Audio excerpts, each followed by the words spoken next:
Boa? Bora. Pessoal, bem-vindos ao primeiro episódio dessa ousadia minha, backstage, onde eu quero levar um papo com pessoas e profissionais do cinema. E hoje eu estou aqui com o Caio Cobra, roteirista, diretor e montador. Não nessa ordem necessariamente, né? Caio, obrigado, cara. Puta, obrigado. Vamos começar por montador? Pode ser, vamos lá. Pode ser? Então, você estava falando que você nasceu em... Cruzeiro, isso, interior de São Paulo. Uhum. Eu vim pra cá com 15 anos, fiz o colegial aqui, depois cursinho, faculdade, daí comecei a trabalhar.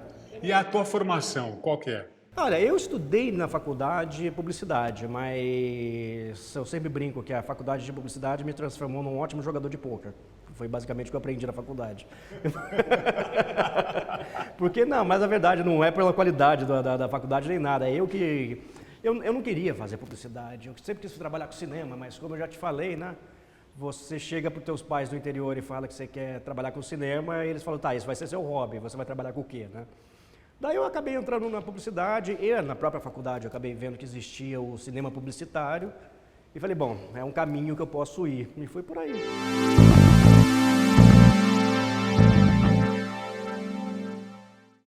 Qual a tua primeira referência assim, de cinema? Por que essa vontade de trabalhar com cinema? Cara, eu já falei isso em mais de algumas entrevistas, que a minha descoberta do cinema basicamente se deu numa epifania por causa daquele filme Rocky, Um Lutador.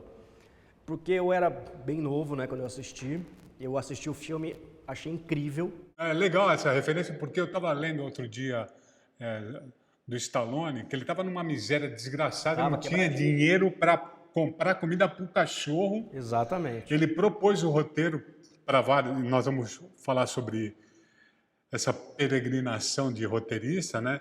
E é muito louco isso, porque ele vai atrás para vender o roteiro e, sem dinheiro, ele impôs uma condição de que ele fosse o ator principal.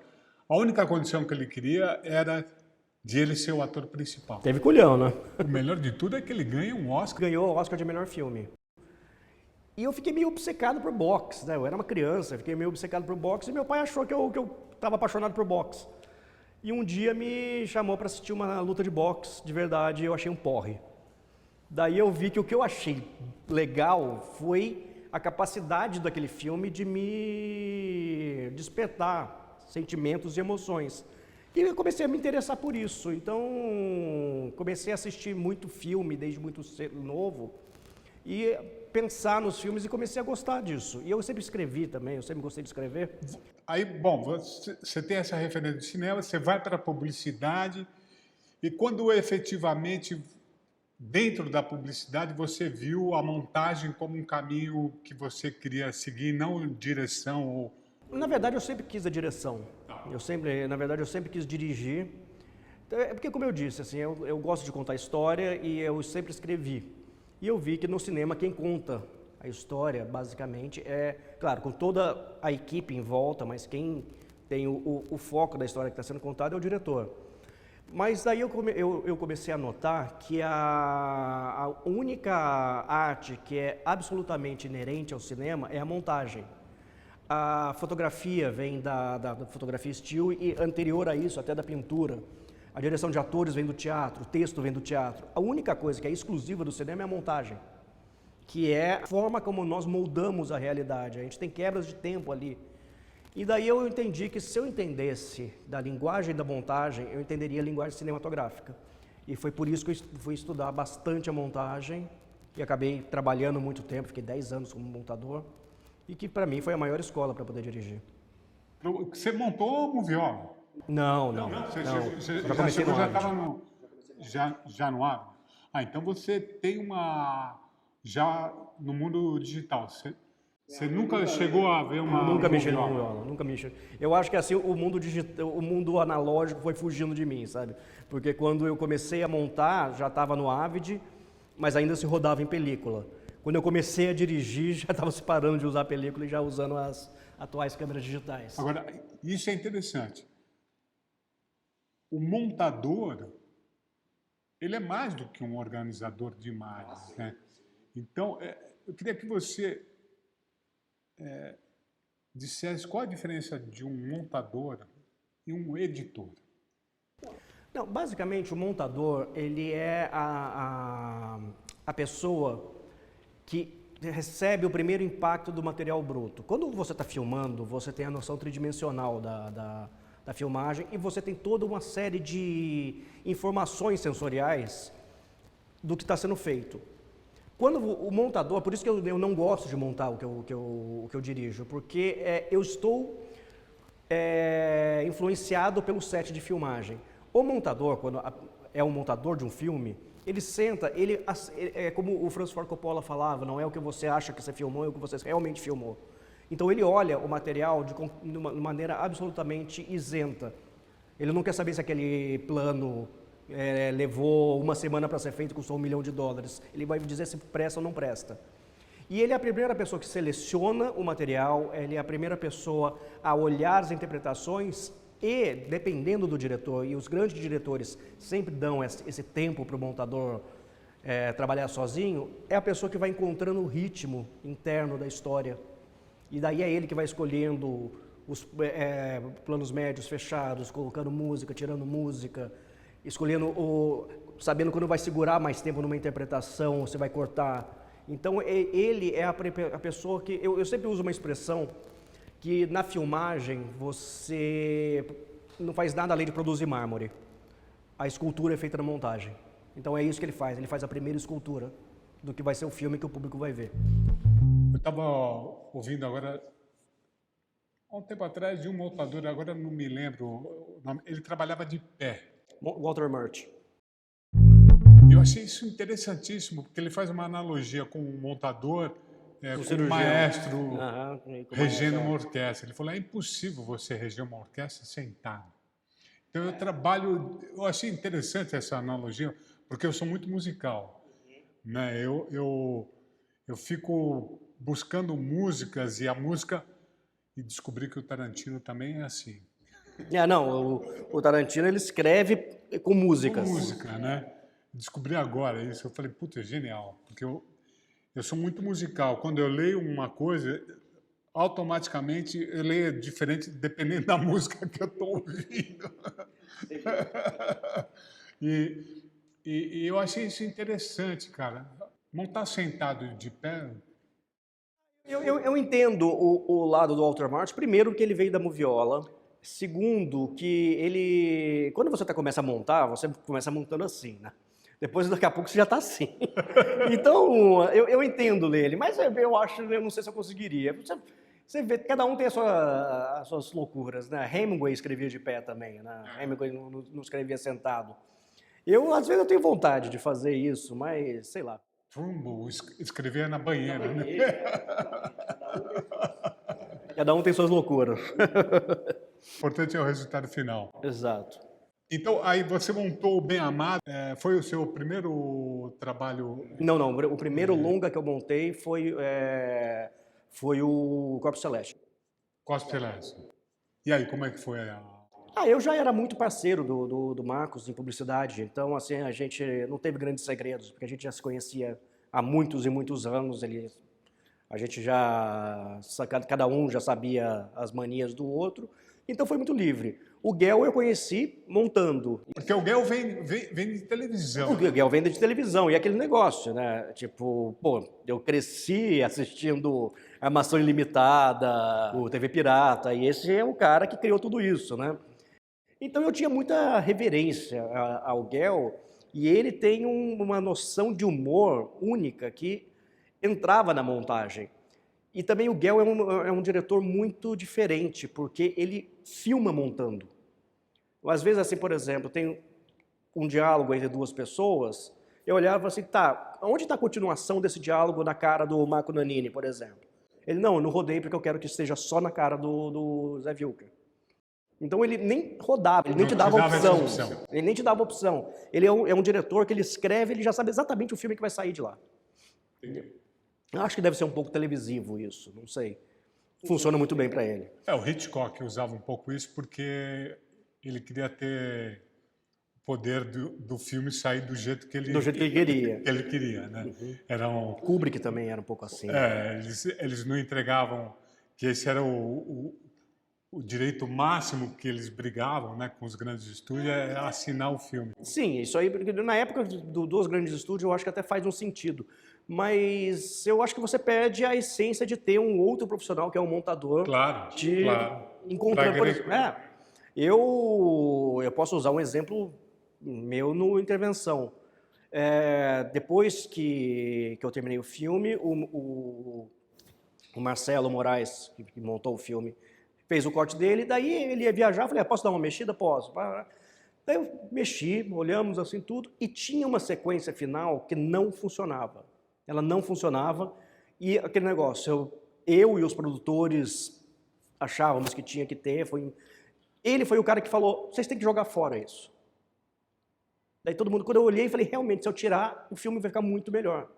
Então precisa dessa visão externa para a pessoa, inclusive, virar e falar, cara, isso não funciona.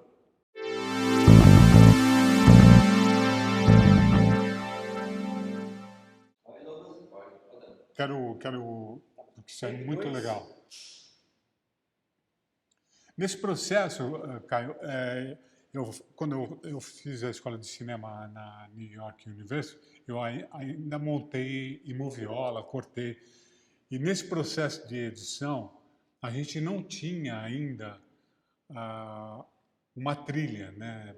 A gente ia produzir, porque a gente ia dublar, nos Estados Unidos você dubla o filme inteiro, aí vai para a mixagem, apresenta o som.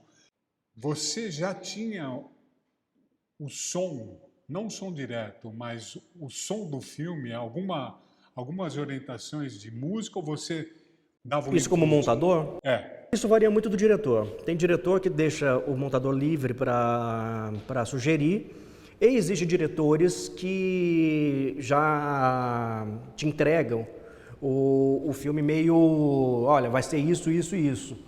Eu posso usar dois exemplos assim que eu fiz. Eu trabalhei com o Guel Arraes e com o Marco Jorge em longas. O Guel, eu fiz reuniões com ele, com o Caetano Veloso, antes de começar a montagem, porque o Caetano estava escrevendo a trilha junto com os irmãos Mondego. E então, assim, eu recebia já trilhas que teriam que ser inseridas naquelas cenas. O Marcos, por outro lado, ele permitia muito sugestões. Então, assim, eu levava coisas assim de referência, mas ele também me dava muitas referências. Então, varia muito de caso a caso. Quando eu estou dirigindo, eu gosto de deixar o montador livre para me sugerir coisas. Eventualmente, quando você começa um processo de montagem, você já tem quem vai compor a trilha.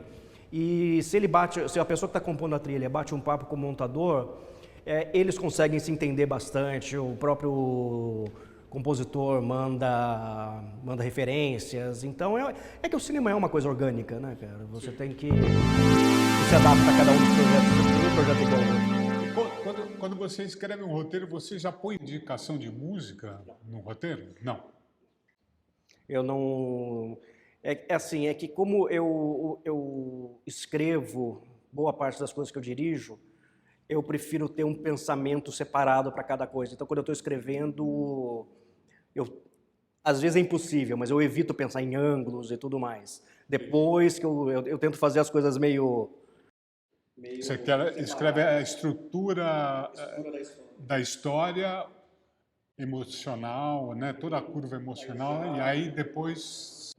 Só que daí, beleza, vai ser esse o roteiro que eu vou filmar? Bacana. Daí sai o roteirista, entra o diretor.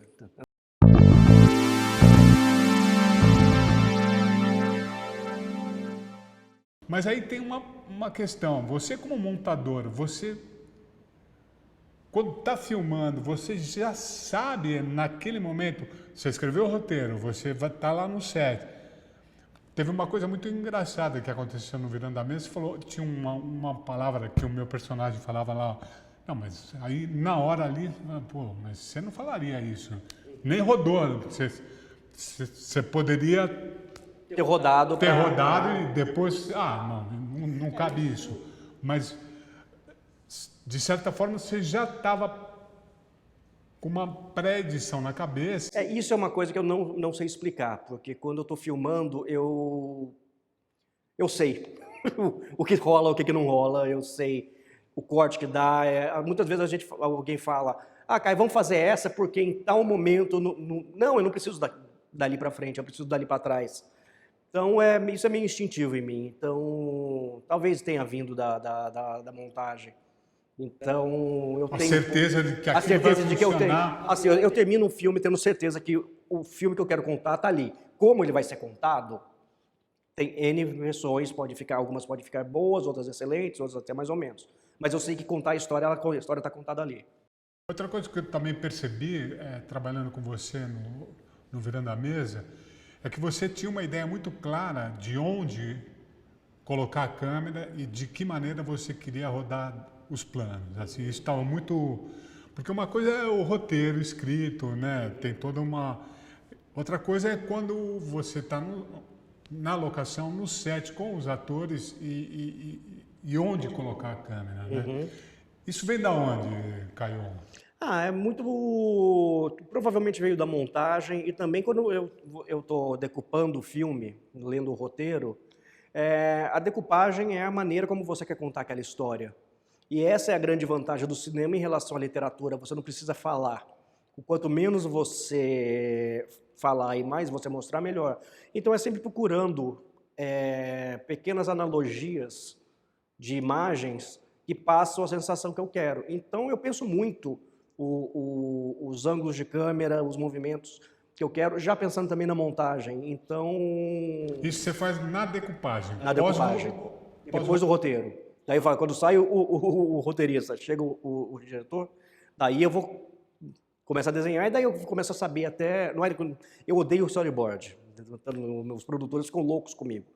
Porque eu acho que eu fico muito limitado a isso, eu tenho até que começar a usar mais. Mas eu gosto de imaginar bastante a história, até para saber o que eu vou poder ter ou não ter. No próprio Virando a Mesa, no começo, tinha uma movimentação que a câmera saía de dentro do buraco de chave, da fechadura, tudo. Todo mundo falou, a gente não tem dinheiro para isso, né? Você tá louco? Daí você tem que se adaptando, daí... É isso. Eu gosto de chegar no set de filmagem tendo absoluta certeza do que eu vou filmar. Eu gosto de me preparar bastante. Eu chego lá e improviso uma barbaridade, mas eu improviso sobre uma base sólida. Eu acho que, assim, quanto mais preparado você está, porque a experiência que eu tenho como assistente de direção nunca vai sair exatamente do jeito que... Sempre nunca orgânico. Vai. Nunca vai. É orgânico. Então, mas quanto mais ensaiado, mais preparado todo mundo tiver, mais margem para improvisação você tem. Você tem e as mudanças, elas lá na edição, a experiência que eu tenho é que elas são sempre benéficas. São sempre benéficas, claro. Para o processo, né, para o projeto.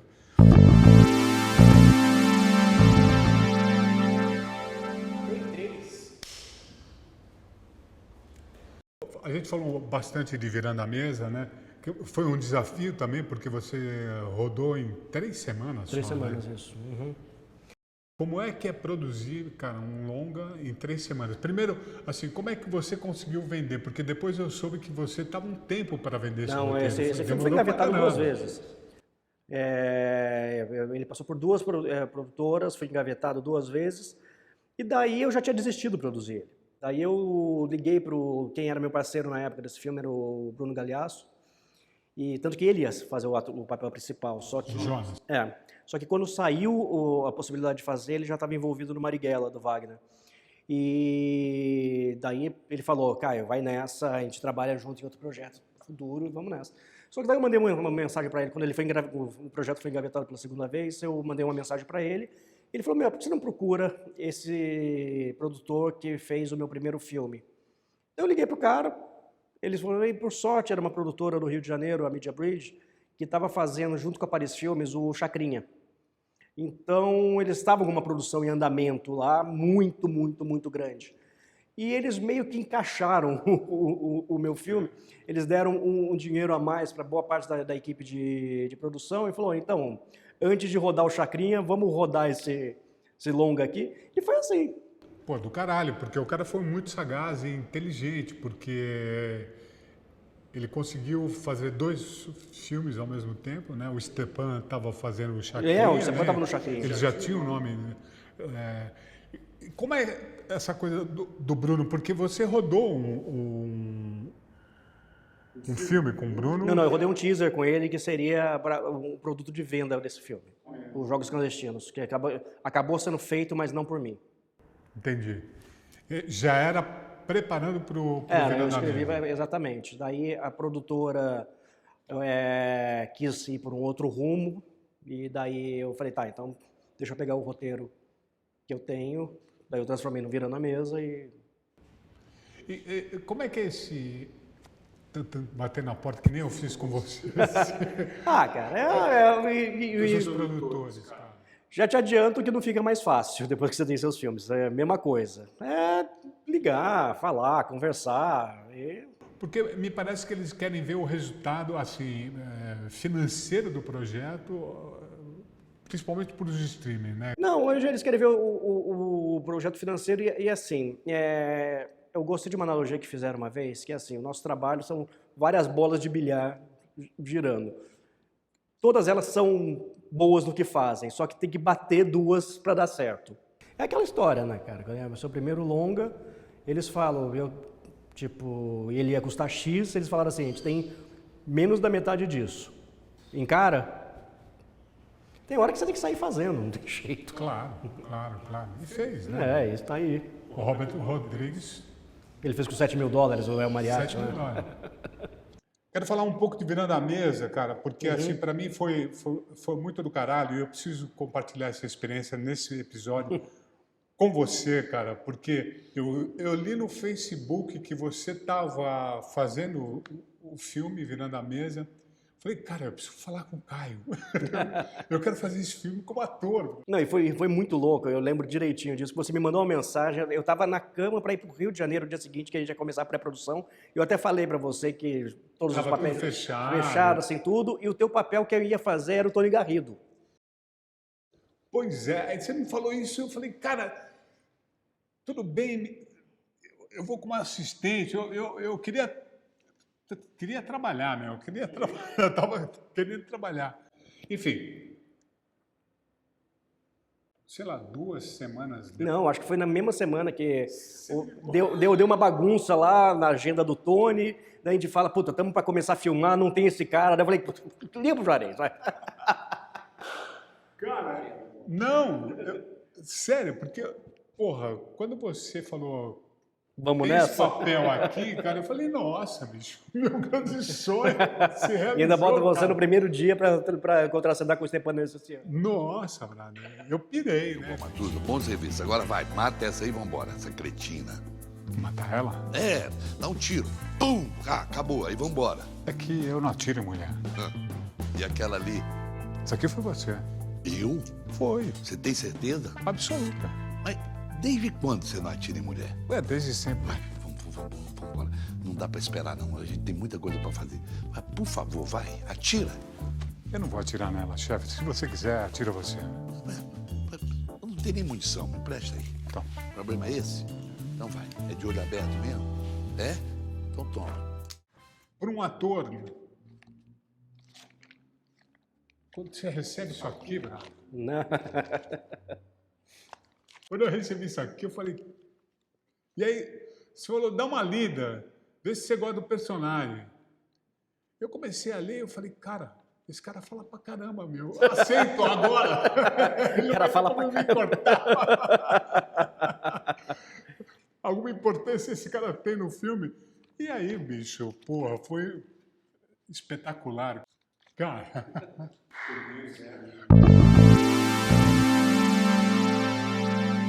Intervenção, como é que foi? Porque o Virando a Mesa, o roteiro é teu, você dirigiu, você também montou ele, né? Sim, não tinha dinheiro. Aí, um cinema de autor, raiz, né, mano? Maravilhoso isso, né, cara? Esse é o sonho. Aí o Intervenção, você é contratado como diretor, Sim. certo? Qual foi a diferença? Pela mesma produtora? Pela minha produtora, certo? eu fui convidado justamente porque eu estava entregando o Vira na Mesa e eles estavam com esse projeto. E daí eu conversei com o Rodrigo Pimentel, ele foi até o set do Vira na Mesa um dia, a gente bateu um papo, a gente se entendeu super bem. Eu gostei muito do roteiro quando eu li. E daí me propuseram, foi uma coisa muito natural. Daí até foi uma fase bem louca da minha vida, porque quando eu comecei a pré-produção do Virando a Mesa, a gente descobriu que a minha esposa estava grávida do nosso segundo filho. Quando eu comecei a pré-produção do Intervenção, meu filho estava com 1 mês.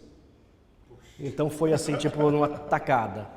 E daí, assim, foi uma experiência diferente, mas é aquela história, assim, eu vou te falar que era muito mais responsabilidade, porque afinal de contas eu estava lidando com a história de outra pessoa, com muito mais dinheiro, e com uma expectativa muito alta, porque, pelo bem ou pelo mal, o Rodrigo Pimentel é um dos criadores do Tropa de Elite. Então todo mundo achava que eu ia fazer um novo Tropa de Elite, o que nunca foi a ideia, porque primeiro que eu não queria fazer um filme de ação policial, a gente tinha 1/5 do orçamento do Tropa, e o que eu me interessei lendo o roteiro foi pelos dramas dos personagens.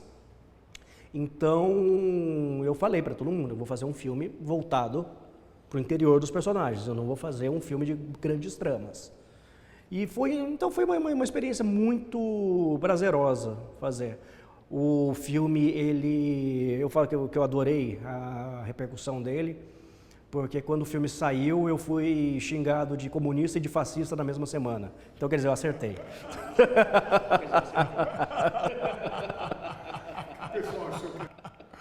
Porque o pessoal achou que era muito pró-polícia. E daí teve gente que achou que era muito metendo pau na polícia.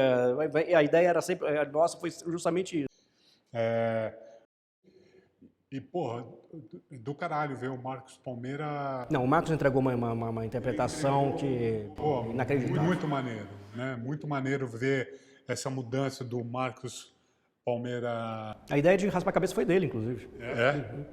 Televisão, né? Eu acho que ele entrou numa vibe bem legal ali, ele entregou um... Você viu que ele é sempre o galã, essas coisas lá, ele fazia questão de ter aquela barriguinha de chope ali, tipo, ele se desconstruiu total.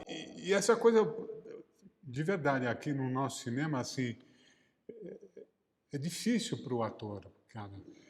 E eu acho que a televisão acaba engessando os atores, eles ficam meio presos àquela estigma. É que a televisão, principalmente assim, a televisão de novela no Brasil, eles não têm tempo, né, cara? Assim, é uma produção, cara, se você vai para pensar umas séries americanas, é um episódio por semana.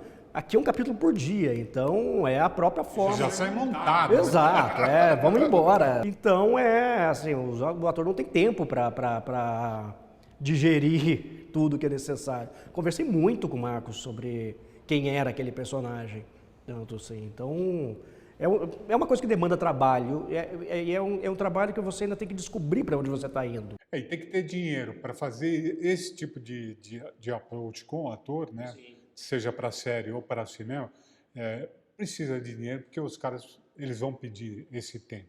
Sim. Não tem como ser diferente. Bom, falamos um pouco de tudo de cinema. Tuas referências de cinema?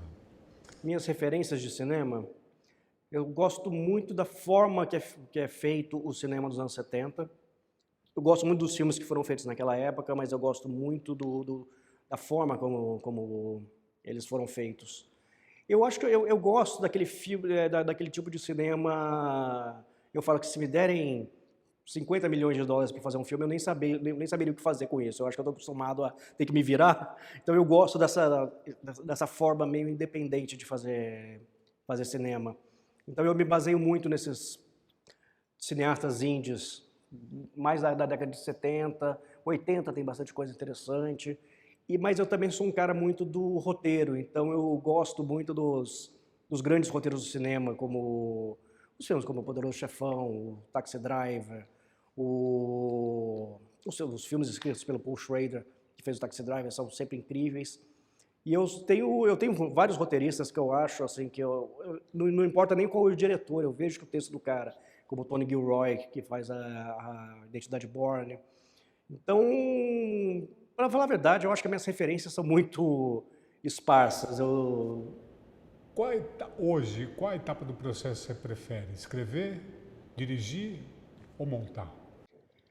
Olha, eu vou te falar que é o momento mais tranquilo para mim, por incrível que pareça, é quando eu estou dirigindo, no set de filmagem.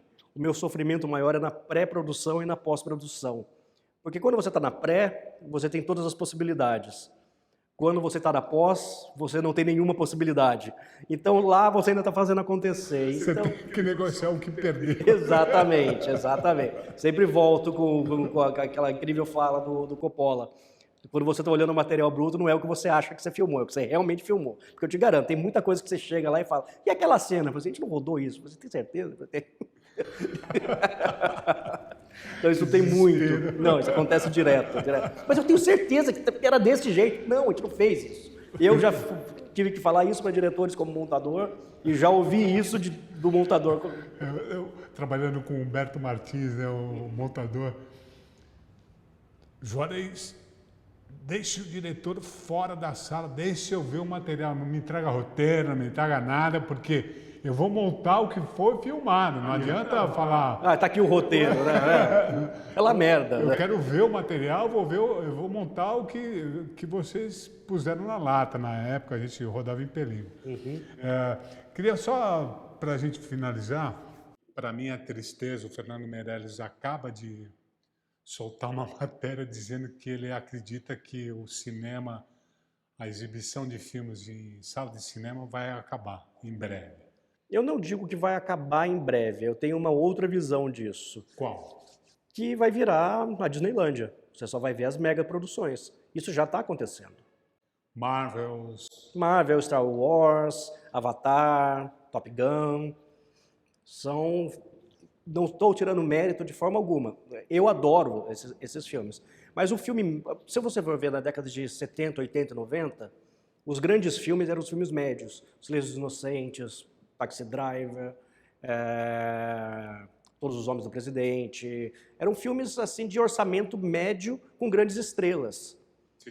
Hoje, para você conseguir fazer isso, só indo para o streaming. Porque assim, quem que sai de casa para ver um filme do Almodóvar no cinema hoje? Ah, você vai conhecer um monte de gente que fala, eu vou. Desculpa, esse eu vou não paga o filme mais.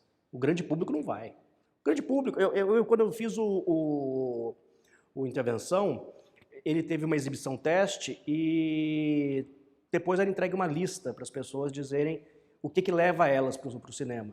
De 30 perguntas, a última era o filme. A grande maioria das razões porque uma pessoa ia no cinema era fica no shopping perto da minha casa, tem um restaurante perto que eu gosto de fazer um programa em família. Então, o ato de ir ao cinema não é mais um ato de ver um filme. Falar um pouquinho do livro.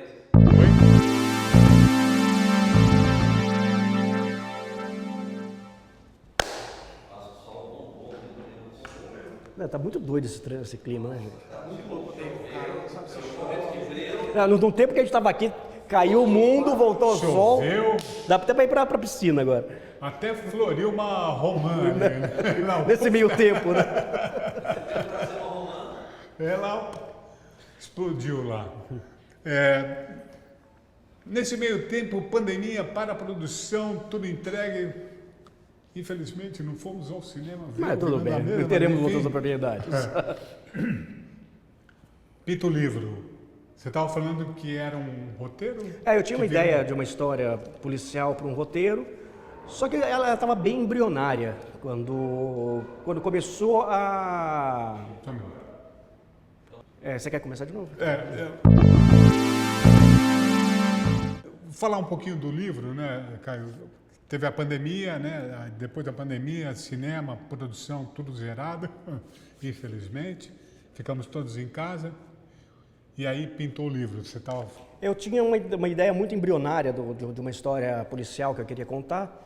E daí, quando começou a pandemia, a gente, logo no começo, a gente não tinha ideia do que ia acontecer, não sabia se algum dia eu ia voltar a filmar.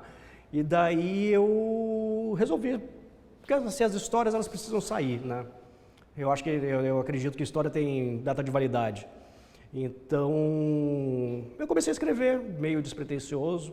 Daí, Assim, tipo, assim, ter duas crianças pequenas em casa. aquela coisa, Entre né?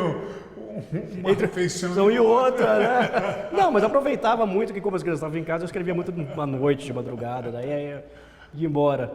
Daí eu escrevi em 3 meses. E daí... Qual o teu ritmo de escrita? Quantas horas por dia? Eu me imponho uma coisa que eu aprendi lendo alguns livros do Stephen King, que ele explica o método dele. E ele, assim, ele precisa escrever 2.000 palavras por dia. Ponto. Não interessa se são boas, ele vai escrever 2.000 palavras por dia. Eu não chego a isso, eu escrevo 1.000 palavras por dia, mas quando você produz, mesmo que você saiba que aquilo lá não está 100%, você tem material para editar. Então é isso, eu vou soltando. Então eu escrevo, quando eu estou escrevendo um livro, eu escrevo 1.000 palavras por dia. Quando eu estou escrevendo um roteiro, eu me imponho no argumento agora, por exemplo, também. Hoje eu vou terminar 4 páginas esse argumento, hoje eu vou com 3 páginas. E daí não me interessa se está bom ou se está ruim, eu apenas jogo para o papel. Senta lá, se tranca, tem um ritualzinho? Não, eu sento, ligo e saio martelando. Porque, putz, eu sento. Pai! Ah, mas isso aí, assim, tipo, eu prefiro escrever de manhã quando as crianças estão na escola. Boa. E já foi comprado o livro antes de escrever? Não. Eu terminei de escrever ele e daí eu pretendia, inclusive, fazer uma autopublicação na Amazon. Mas daí, por uma feliz coincidência, a produtora lá do Rio de Janeiro, a Media Bridge, eles ficam no mesmo condomínio que fica a U-Book, que foi quem comprou. Daí o produtor, o Cosmo, falou com ele, falou, tem a U-Book lá, falei do seu livro, quer conversar? Daí eu conversei, passei a sinopse para eles gostaram e foi isso. Que demais. Bom, Caio, puta, obrigado, cara. Nada, obrigado a você, imagina. Pelo teu tempo, cara. Imagina.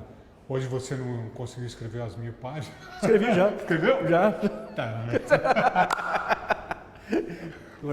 7 da manhã eu já estava lá martelando. Cara,